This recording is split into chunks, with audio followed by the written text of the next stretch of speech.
the Jordan Sekulow show. Something different on the show.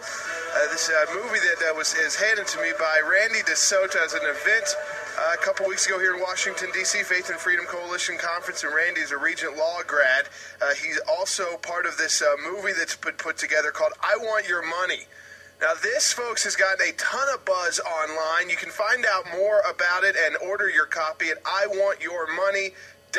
And I bet when you hear that title, you can figure out where this one's going. But, Randy, it's a lot different than other documentaries or movies about spending in the federal government. And, Randy DeSoto, thanks so much for being with us today. Sure, it's great to be here, Jordan. Thank you. Tell me about the movie, just an overview. If people are coming to this and they're just going to be looking at the website today, iwantyourmoney.net, or maybe they've seen they've seen the trailer for it and they want to purchase the movie. It goes between the two views of the American dream, and you kind of set that up between Ronald Reagan's view and Barack Obama's view. That's right. You know, it kind of originated out of Ray Griggs, who was the director and the main creator of this movie, coming up with the idea, or after seeing the stimulus bill, thinking, what is going on here? They're spending money we don't have, and this is not the way to get the economy going. Reagan would have done it, exactly the opposite way. So he called me and said, how would you like to write a movie kind of doing a Michael Moore from the right? And then we wrote it. It ended up being not as mean or as Michael Moore movies tend to be, or cutting, but still fun, especially the cartoon segments people seem to really enjoy. Yeah, I mean, tell me about those, because it's different. I think that's why, this topic, sometimes people think, how much can I take of all the money stuff and the debt stuff? But the way that you kind of put the animations together, I think it's very cool. Tell people about that, because it's got to take a lot of resources to put together something like this. Well, that was Ray. Ray's had about 10, 15 years in the movie business, starting with commercials and then on up to feature movies. And so we had decided we wanted to have cartoons in it, because we know it is hard to get people to just sit and watch a bunch of talking heads explain how economies work. So we thought, what if we had Reagan kind of teaching how he was able to get the economy working and, try to steer Obama in the right direction. And then we have all the recent presidents from Nixon on there as kind of part of the cast, as well as Sarah Palin, Nancy Pelosi, Hillary Clinton. And so they're all part of the parade. And so Reagan is always trying to show Obama in 3 different cartoon segments how it goes. And so it starts in the classroom. I just put it on my Twitter account, actually. We just released that first cartoon so people can see it almost in its entirety, where Reagan's in the classroom trying to explain to Obama why socialism doesn't work, and that's fun.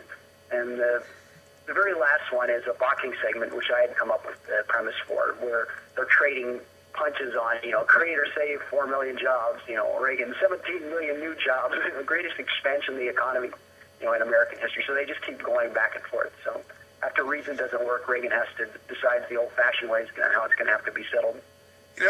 You were a writer on the film.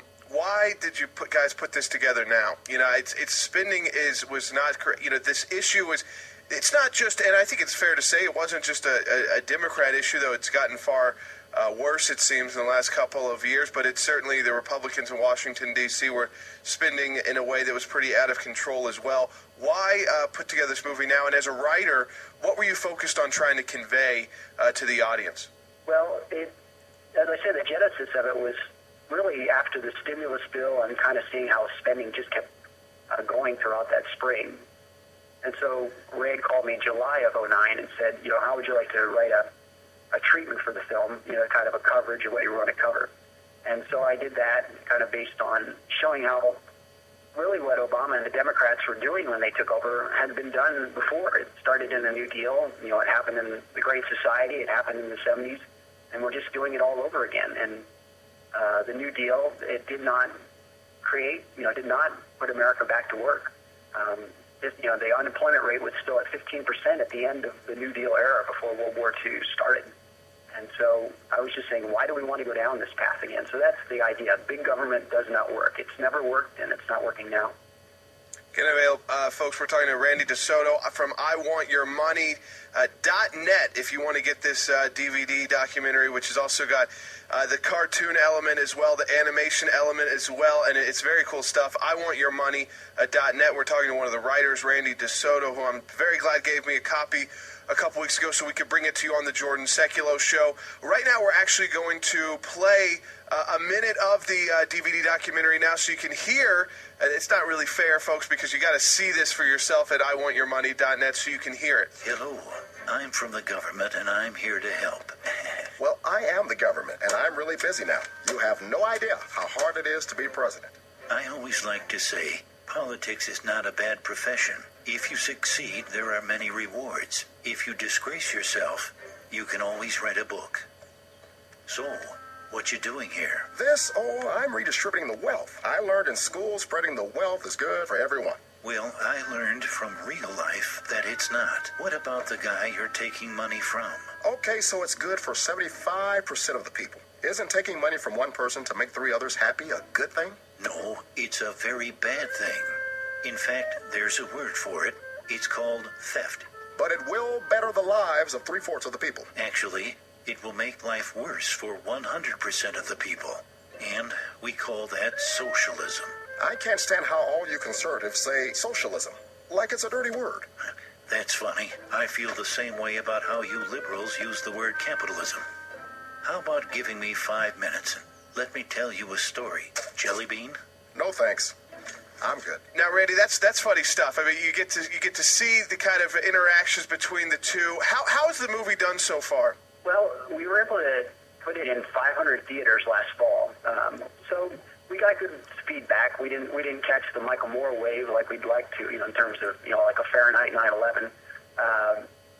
But it got some good exposure, you might say, and so now it's come out on DVD a few weeks ago. The feedback's been good. Of course, we would like to see more people really grab onto it, and we think it's a perfect vehicle for the Tea Party for people to show at their Tea Party rallies, or because that group in particular really seems to enjoy it because of its message about big government and government spending and the need to get this country back on the right track, growing the economy and not growing government. Folks, and one last question for you, Randy, because I think it's good to mention this as well. It's not just the animation stuff. We focused on that a lot, but there are a lot of people in this film as well. So it's kind of going back and forth between the segments that are funny with the teaching and then the themes, but also just tell people some of the people that are in this one. Mike Huckabee is in it, Steve Forbes, Stephen Moore from the Wall Street Journal really provides a lot of the intellectual oomph, you might say, the supply side thinking, and just why big government isn't working. But Kate Obenshain with Young America's Foundation, Thaddeus McCotter, who a lot of people see on Red Eye probably most often, and Tom McClintock, who is a representative from California. He had the advantage of seeing what was going on in California in terms of how they were bankrupting that state as a state legislature, and then being elected to Congress here a couple of cycles ago. So he's been there about 3 or 4 years, and he's seen this firsthand. He's like, we're doing California all over again, and with the same consequences. And Governor Pete Wilson from California also talks about that point. John Stossel, Andrew Breitbart, he again talks about California and the Tea Party and those sort of things. And then excerpts from the Heritage Foundation and Cato, Claremont Institute, all of those provide, again, more of the intellectual backing to the film. But all in all, I'd say that the tone of the film is fun, but certainly with the message. Let me ask you one more thing about this. I said it was going to be the last question. We're talking to Randy DeSoto again. IWantYourMoney.net for this DVD documentary. Randy, it's the California as the case example. We've only got about 30 seconds left, but that was an interesting focus because California is really hurting. Right, and I was living out there. I had moved out there right before Governor Schwarzenegger was elected, so I got to see how he tried to tackle the problem out there and the problem he ran into with the Democratic legislature. But what they're experiencing in California is a net outflow of people and of jobs. So what they found is when you raise taxes, you actually ultimately lower your revenue base and you hurt the economy even more. So they never implemented welfare reform out there. So the welfare rules are just burgeoning. It's been a real problem. It's big government. It is a case study in big government. All right, folks, IWantYourMoney.net. That's the place to go. You should get this DVD documentary. It's a fun one. You're going to learn a lot. Randy DeSoto, who is a writer for I Want Your Money, thanks so much for being with us.